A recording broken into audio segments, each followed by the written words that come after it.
Hey y'all, hey, it's your girl Shanika. Welcome to my channel. I hope y'all are having a blessed, wonderful day. Good evening. I ain't gonna waste no time. I'm gonna get right to it. Today I got a story for y'all that is called Open-Hearted and Open-Handed. But first, I am going to read an excerpt for y'all from Deuteronomy chapter 15, verses 7 through 8. And it reads, if there is a poor man among your brothers in any of the towns of the land that the Lord your God is giving you, do not be hard hearted or tight fisted toward your poor brother. Rather, be open handed and freely lend him whatever he needs. Our story, open hearted and open handed. There is much suffering in the world, very much. And how many of you can agree to that? We look around and see what is going on, okay? A hot mess. Material suffering is suffering from hunger, suffering from homelessness, and from all kinds of disease. But I still think the greatest suffering is being lonely, feeling unloved, and just having no one. I have come more and more to realize that it is being unwanted that is the worst disease that any human being can ever experience. And I am here to tell you from someone who was neglected and rejected in my own relationship for years and doing everything you can possibly do to please someone, to be there for someone, to love someone, and to not get it back in return, it is very lonely.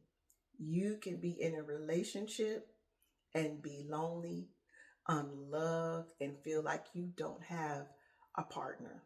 Okay?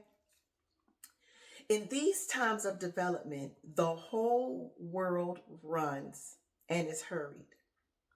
But there are some who fall down on the way and have no strength to go ahead. These are the ones we must care about. There are some people, y'all, that don't have the strength to get back up and they stay down in the dumps. And thank God for me. God came and got me. He had to come get me because I was about to tap out. And I felt like I was absolutely alone, okay? Absolutely alone. And our Father definitely had to come and get me. And had he not coming to get me, I wouldn't be sitting here today. Because that feeling of loneliness, it leads to depression, anxiety, and you are down in a sunken place. Okay? Anywho, let us be very sincere in our dealings with each other and have the courage to accept each other as we are. Let me tell you something. A lot of us have a hard time doing that. If you don't think like other people, they reject you. They want you to think like them, act like them, and if you don't, you get casted off. So, what this word says is what? Let us be very sincere in our dealings with each other and have the courage to accept each other as we are. And if you're unable to do that, go to our Father so he can run you through some lessons in that. Do not be surprised at or become preoccupied with each other's failure. Rather, see and find the good in each other. For each one of us is created in the image of God. So let's not get stuck in judgment, y'all. Judging people for their past, judging people for what they currently do. If we stuck judging people, that's a lesson too that we need to take for our Father. It took me some months to get out of that lesson. But we're not perfect. We are all flawed. And when we see each other, we have to ask our Father to open our eyes to see people the way he sees us. Jesus has said it beautifully. I am the vine, you are the branches. The life-giving sap that flows from the vine through each of the branches is the same. Y'all, we are one. No matter what our skin color is, our background, where we come from, in God's eyes, we are one. We need to put our racism aside, our prejudice aside. There's no way that we can walk with our Father and say we have a relationship with our Father and have the Holy Spirit within us, and we are prejudiced. We are racist. We have hatred. There is absolutely no way, whether you are part of a religion, Christian, Catholic, Muslim, there is no way that we can say that we are a follower of Jesus Christ.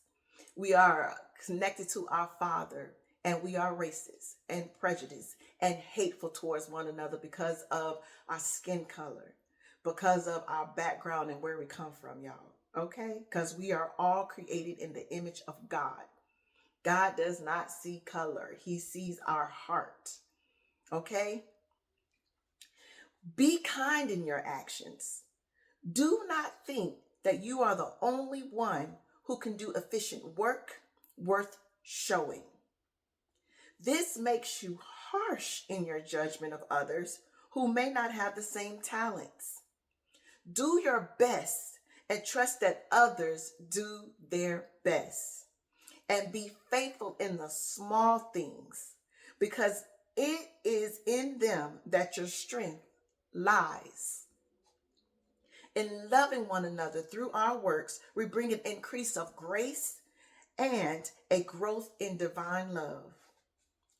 Be the living expressions of God's kindness. Kindness in your face, kindness in your eyes, smiles, kindness in your smile, kindness in your warm greeting. And Mother Teresa said that quote right there.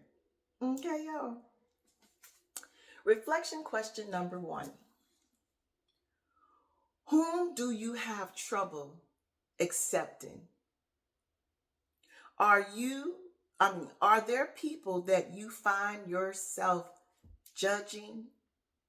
If so, y'all, go to our Father and search within yourself so He can remove that hatred and animosity out of your heart, and have Him tell you the why you feel that way, so you can start working on removing that.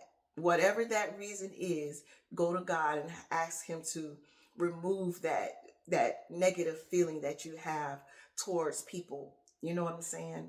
You definitely need to go that, because if you have hatred in your heart and you're racist and you're prejudiced and you don't like people because they do this, and that, and you discriminate, you are not walking in the fruits of the Spirit, and you got some work to do. Okay? Reflection question number 2. How have you shown that you care for the downtrodden? So for those that who don't have as much as you, how do you feel towards them? And if you feel disdain towards them, what are you going to do about that to change that? Go to our Father. 3, list 3 practical ways you will follow Mother Teresa's example of loving others by being open-handed to those less fortunate than you. And I'm going to read what Mother Teresa said again. Be the living expression of God's kindness. Kindness in your face, kindness in your eyes, kindness in your smile, and kindness in your warm greeting.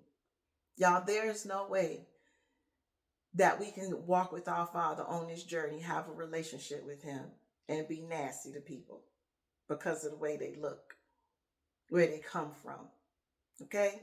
And if you have that within your heart, give it our Father, y'all, and have Him to remove it. Remove it. Make it detestable to you to even think that you hate someone because of the color of their skin or their background or where they come from. It's so unfortunate, y'all, that this election go around has brought out so much hatred in people, because a lot of people have their own independent thoughts and is not going with the pack. People have been disconnected from family, friends, relationships, groups. If you say you with this side, you get hated, ostracized. They even told people to kill themselves. That is mischief, y'all, to spew so much hate. For you to watch something or to blame someone. Oh, I am hateful because this person is that hateful. He said it and he this way, so I'm going to be that way too. She said it and I'm going to do it because she said it. That is so childish and immature. And I'm seeing so many people, you are grown. You have your own children, grandchildren, and they're watching you. And you're spewing hate because somebody else is doing it. Grow up, mature. We are all one. We are all in God's image, every single last one of us. And if you're struggling with that, get with our Father and get his word. Read his word, okay? Study his word. Meditate on his word, so he can teach you how to remove that animosity out of you, so you can see people through the lens that he sees people. Okay? Let's get it together, y'all. Let's have an open heart and an open hand. I thank y'all so much. I love y'all so much. Please like, share, and subscribe. And I hope y'all have a blessed, wonderful day. Bye.